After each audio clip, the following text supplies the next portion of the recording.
Today, it's a good day. Today, it's an important day. Today doesn't come often. What's today?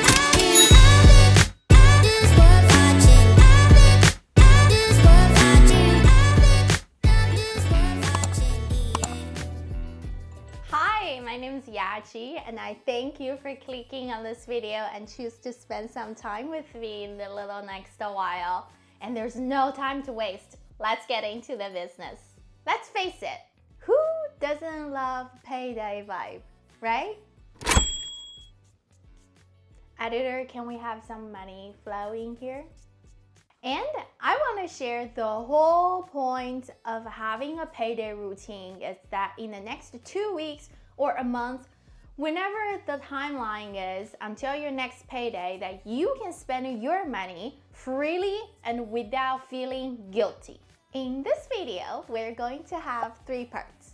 Part 1, I am going to explain the categories that I budget for myself for my payday routine. Part 2, it's the bone of the video. What my payday routine looks like.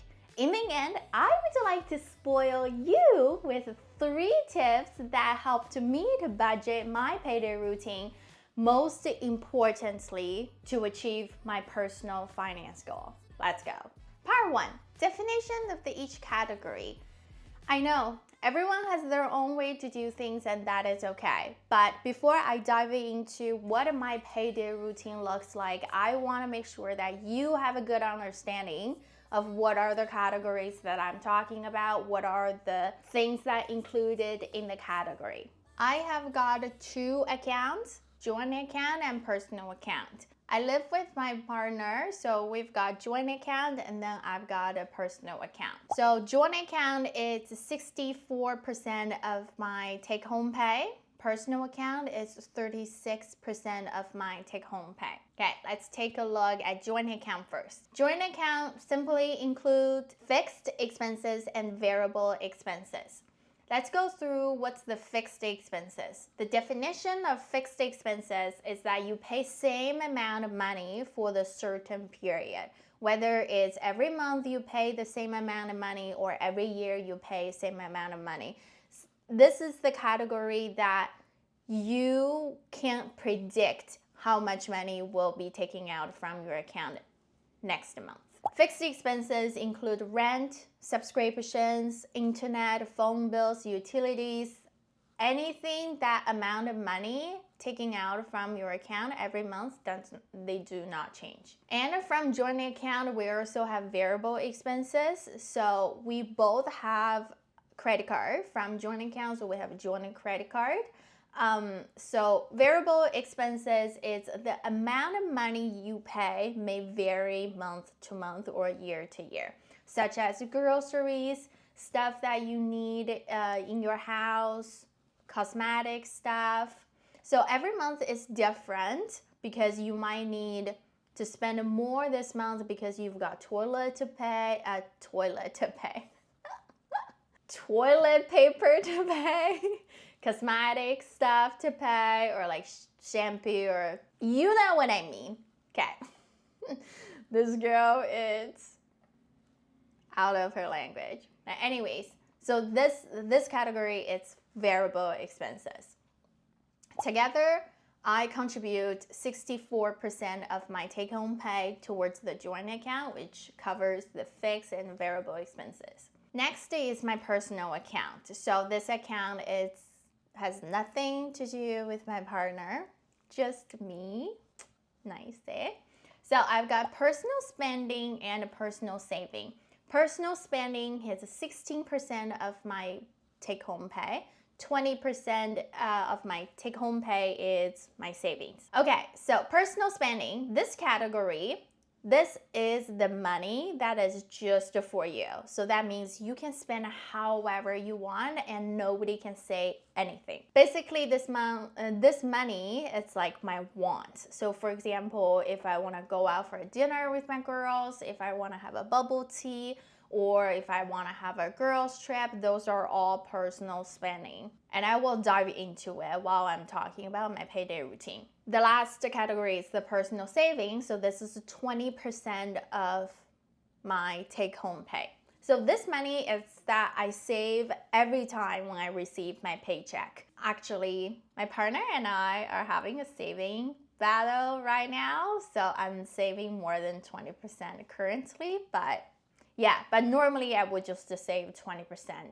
I really want to clear that this 20% is not your vacation money. It's not money for pleasure. Yeah, we want to torture you. JK. Okay, so this money is saved for investment, for your emergency funds. So basically, this money can help you generate all the babies in the future. Baby money. Yeah, so this money is to help you to get richer, basically. Also, you can use this money as your emergency fund. For example, you've got a last-minute trip to visit your family because they're a little unwell, so you can use this 20% towards your last-minute trip to visit your family.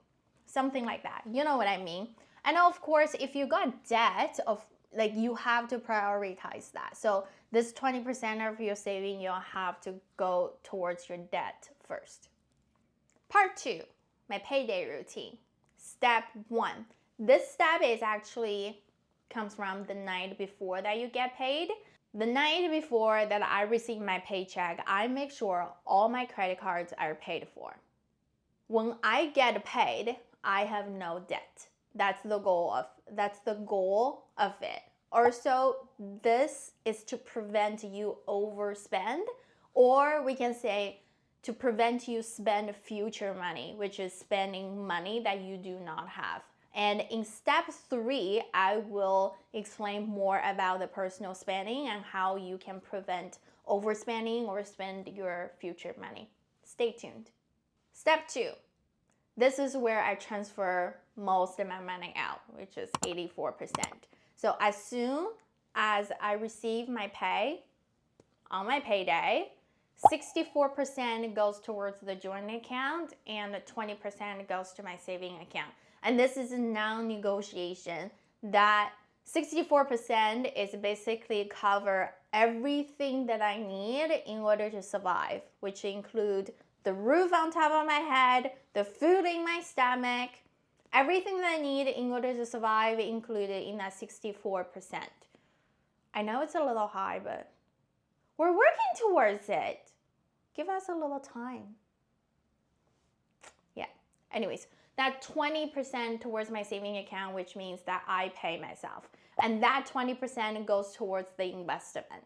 Of course, emergency funds included in that 20% as well, but emergency funds, right? It shouldn't come very often. So mostly should be invested. And that 20% is to help me get richer every day by investing it. Step 3. I personally think this is the most important step. After I transfer out all my money, 84% of it, and then the 16% of it left in my checking account, this is finally my money, because I don't treat that 84% my money, because I don't know, I can't spend it whatever I want. I have to budget it. I have to be smart about it. But this 16%, I don't really have to be smart about it. This is my money. I gotta spend whatever I want. For my wants, y'all. Okay, so this 16% is how much I can spend until my next payday. Did we get that concept? I cannot overspend because I only have 16% to spend. Let's say it's $400 a month.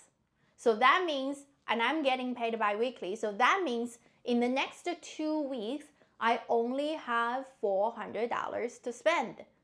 Of course, I'm using my credit card, but I'm watching the numbers because I can't go over to 400. Then I can pay it off the night before my next paycheck comes in. We get that? Yes. I know, you're smart. You get that.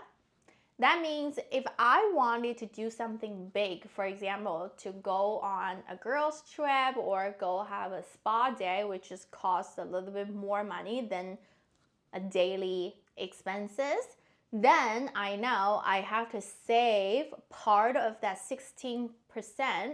Let's say maybe I have to save half of it in order to go on a girls trip in half a year, or in order to go for a spa day in a month or something like that. So that means your personal spending is for everything you want. It's basically for your pleasure. Yeah, we don't want to torture you. See?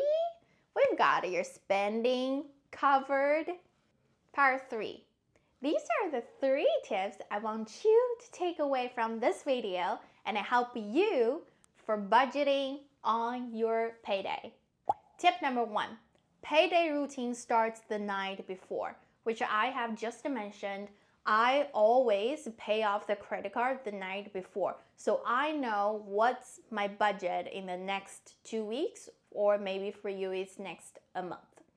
In this way that you don't overspend and you maybe have some leftover money from the last pay, maybe then you can spend a little bit more this time. Tip number 2, pay yourself first. This is so important, and I know it's all over the internet. It is. Basically, 90% of the budgeting videos that you see is pay yourself first. You have to pay yourself first. And what's pay yourself first? Pay yourself first is not that you save that 20% of your money or 5% of money, and then at the end of the year, you blow it all to your trip. Just like I mentioned, this 20% is to help you to invest and generate more money, more wealth in the future. Tip number 3, analyzing your personal habit. I think this is a really important part when you comes with your budget. Yes, you can budget however you want, but if you don't go back, look at the history of your spending habit, you'll never be able to improve it. And in project management, that's why on each project, when it gets closed, they have a lesson learned document. So they can improve in the next project. Same thing here, girl. And gentlemen, I didn't just forget about you. You will have to look at your credit card statement and to analyze it to see what area that you probably can compromise a little bit more next time. For example, maybe you start with groceries. Instead of saying, what do you want to eat this week? You can be like, well, I'm going to go do groceries and to see what's on sale. And what I'm eating is based on what's on sale. Simple as that. Then every week you can save maybe just a little bit. Maybe it's $5 this week, maybe it's $10 next week. And then you can always have leftovers in your bank account. And then that's when you can make a bigger decision, whether you can save it or whether you want to treat yourself or treat yourself and your partner to be like, let's go out for a dinner, let's go out for a date, let's do this. You know what I mean? Okay, that is all for this video, and I want to thank you again for your attention. Please comment below if you have any questions or even just to share your thoughts. Also, don't forget to hit that like button and subscribe button for more. Until next time, happy payday!